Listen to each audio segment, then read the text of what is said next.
على سيد الأنبياء والمرسلين أما بعد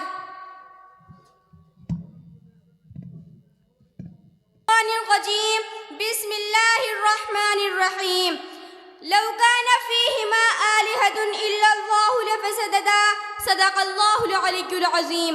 Honorable President of the program, prominent judge, respected teachers and dear audience, I feel it my a great pleasure to be a part of this program.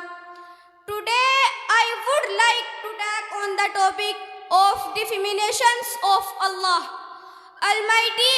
I am very happy that I have a golden chance to speak before you.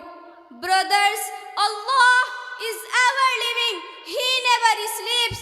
Allah was never born. He always will be.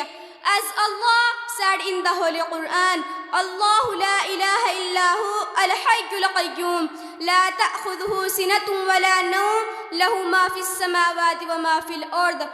Allah, there is no Allah, but He were living, the self-existing eternals, no slumber. Can Seymour Phillips, these are all the things in the heavens and on earth.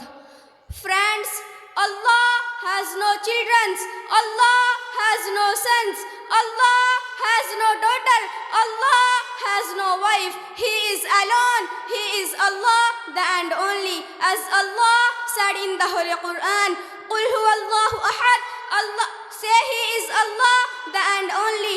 Allahu samad, Allah eternals, the refuge. Lam yalid wa lam yulad, He neither begat nor is born. Walam yakul lahu kufuwan ahad, nor is there to Him any equivalent. Wa akhiru da'wana anil hamdulillahi rabbil alamin. माशाअल्लाह. अब इनके